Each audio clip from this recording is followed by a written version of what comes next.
But I never hide who I am, but I always leave room to change. I'm never locked in anything. I promise you that. I am never locked into any thought process. If I am supporting fucking candidate A and I'm willing to give my life for that candidate, and somebody gives me absolute evidence that that candidate's a fuck up, I will drop him like a freaking bad habit instantly. I'm not a fucking follower where I follow, that drives me nuts. Is a lot of people that support people that they can't even describe. I hate him. Why? Don't know. He grabbed a pussy. It's like, really? Come on, man. We're talking about running the country. I don't give a fuck how he talks or what he did. If he is not a criminal, he ain't raping people. And I'm obviously talking about Trump, but that goes for anybody. I was no fan of Obama's, not only because I just didn't know who the fuck he was. I remember it very clearly. Who who is he? Where'd he come from? A young senator, but I don't really know anything about him. And I said a prayer to the God that I believe in, which is Jesus. Please, God, on the day he was elected, please make him the greatest president that ever lived. That was the exact prayer I said alone in my hotel room in Chicago. And the horns were honking, and people were in the streets righteously celebrating, man.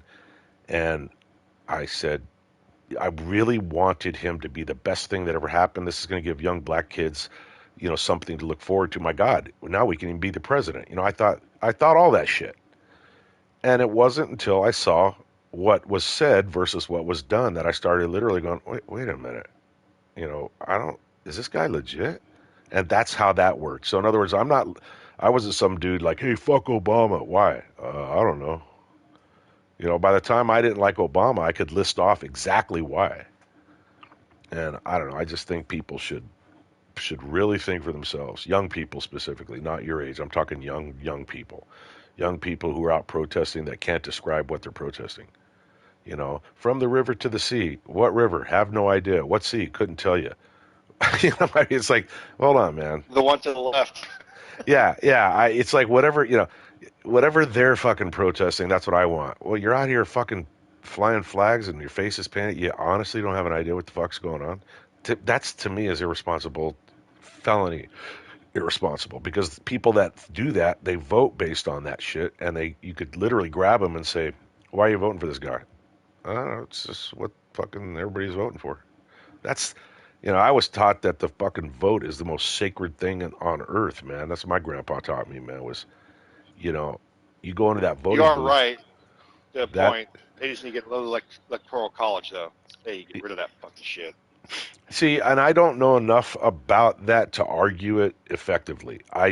From what I think I know about it, I get the idea, but I'll tell you this: our political system is not what I thought it was when I was younger, and there's a lot of Well, changes it's that need to be changing.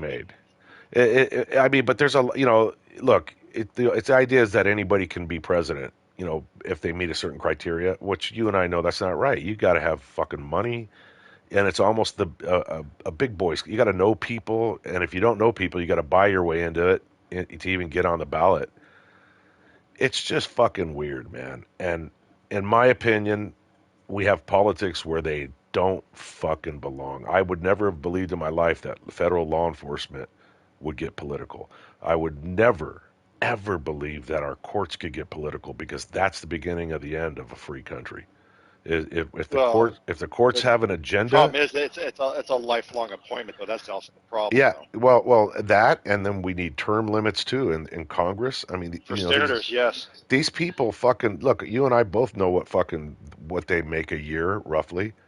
You don't come into a government job and make that kind of money and come out fucking millionaires, every motherfucking one of them, without some kind of weird corruption and backdoor shit going on. I think the lowest paid is around 100,000. I think top paid is like 250 a year. So let's just say that everyone made 250 just to make it easy to think about, and they're coming out And, multimillionaires, well, here's the thing, though. they own Just houses let's get here very. and summer houses there A, and fucking a lot of them though had businesses before they became politicians. Then they get endorsements. They write their own book deals, stuff like that. And this is not even factoring the kickbacks and stuff like that.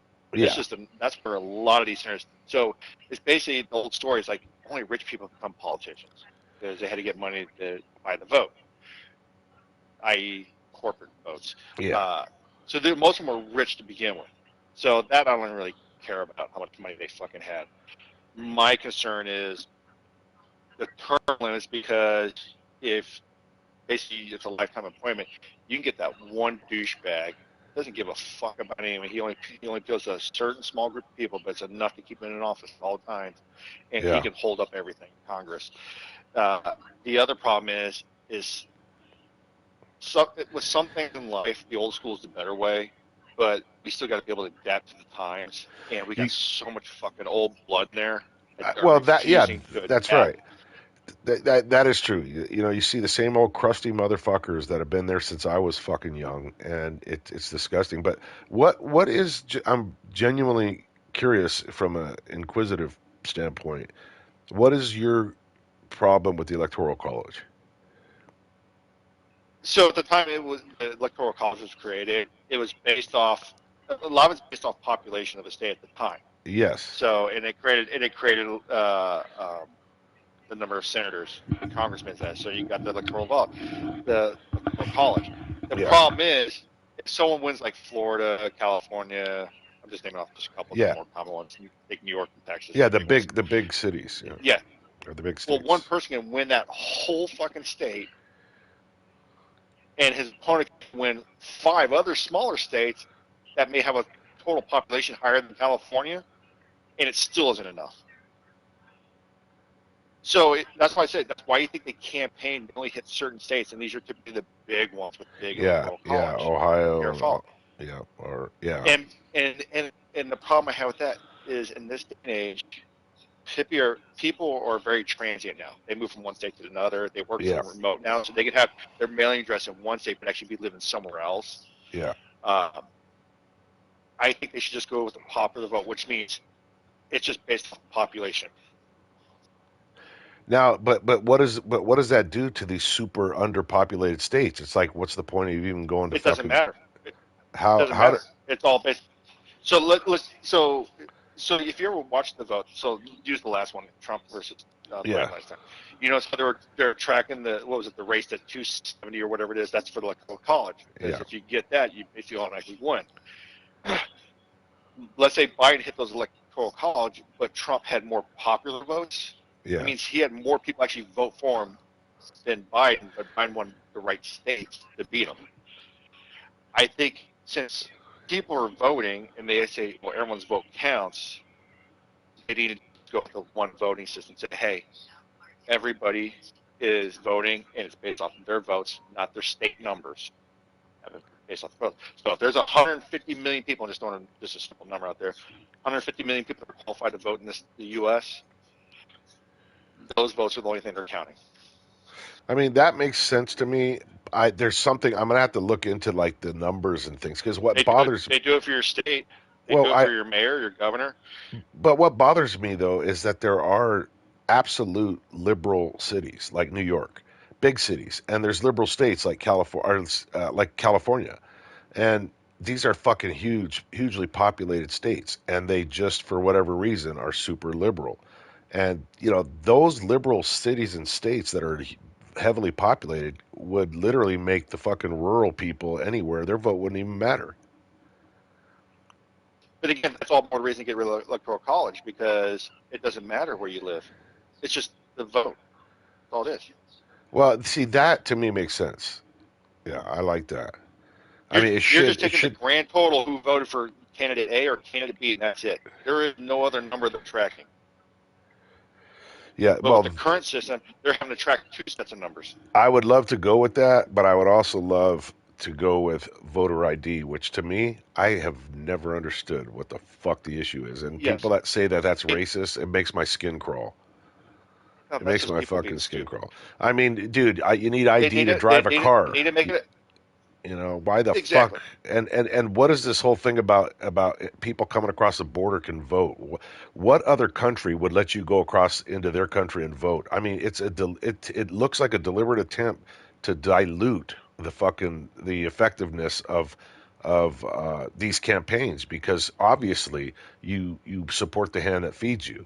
You know, if I'm a Republican president or candidate and I open the borders and let everybody in, well, when they go when and then I somehow convince everybody to let them vote, Well, guess what? Who they're going to vote for? They're going to vote for me because I fucking gave them the fucking entry. I gave them the whatever I gave them, housing. That's to me, it's so dangerous. I mean, it makes no sense to me. Right. Well, I mean, you brought up a very simple, invalid point, though. Driver's license. I have a driver's license to drive a car. The Department of Transportation sets a basic standard that has to be Yes. met. The state's going to add stuff on top of it if they want to. That's unique to their state, but in general, there's a baseline that they create. They should create some sort of federal minimum standard. Actually, rephrase, just a federal standard for the voting process. And I would like to see it adopt like some of the things they have in other countries, which is have it be a paid holiday for people to vote. Yeah. I mean, One of the biggest problems we have, people do not want to stand in line and try to figure out how to take time off work, and so some people don't go. yeah. I mean, I don't know where the evidence is on that about like how inconvenient it is to vote. They have absentee ballots now. I mean, a lot of people push that. I know the left really I would pushes even that. be a proponent if they spread it over a couple of days. Oh yeah, I wouldn't mind, but I look at my last wife was a fucking immigrant. This wife's immigrant, and it takes 10 years, which is fucking stupid, but 10 years and a whole lot of shit to get her to become an actual American. And I'll tell you something, man. You talk to not just her, but any of the immigrants, man, in this country that did it the right way are the strongest ones that are against this fucking just stroll in and start having all the rights. I mean, no other country does that. No, That I'm in a prime example in this country of what's going on because I'm on the border yeah. with Arizona. Is and the way, and I've traveled overseas. I I don't care if people come over here. I really don't. Yeah, yeah, As long as they you follow want our them over laws, as here. long as they follow our laws and contribute to society like every other citizen. The big problem we have though is we spend so little money when you look at all our GDP and all stuff. We spend so little money towards our immigration system, like actually putting resources to give people a valid way of going through the system. Yeah, so it takes Our it's stuff it's is a still out it's of hand. way too long. Yes, like It's too you go to Germany, complicated. you go to all other places. It's like 3 times faster. Yeah. Yeah, I used to, man, Uh, I spent the first few years of my marriage here going back and forth, filling out papers and shit, man, because, she was already into the process, but it was ongoing when I met her, and it still fucking took another fucking few years. And then my daughter, too, Tuin, was born in and, Vietnam. and I'm willing to bet your time in LA, how many times you probably saw really amazing families that came across illegally and only did it because the process was so jacked up they had no alternative. Yes. Yeah, and look, if I was them, I'd do it too. I mean, come on, man. It makes perfect sense. But the only thing I don't like buying people, so to speak, uh, by enticing like caravans of people to come in with absolutely no vetting whatsoever. That to me is that's just maybe I'm just too security minded. From a strictly a security standpoint, you've got a society within a perimeter fence, and you just open up the doors and let anybody in there, man. You're just asking for trouble. I mean, as far as your society's safety goes, that's not racism. That's just reality.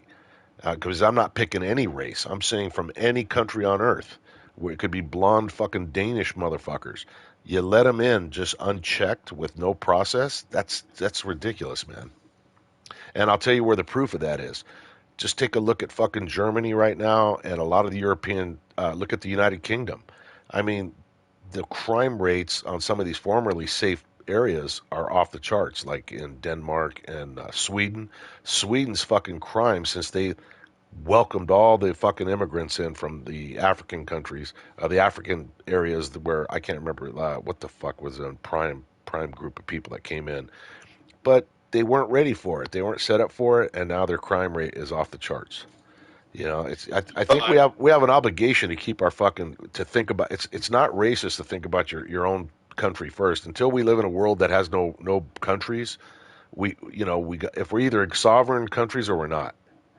You can't be but both. there is a big asterisk or but behind that though. Is if you look at the world as a whole, Hmm. society as a whole is becoming more violent. Rich are getting richer, poor are getting poor. resources. They're fighting over the same resources, whether it be money, food, fuel, whatever it is. Yeah, but that's a 6 hour Hey, conversation about why that is and what the oh, there, that, theories are. that's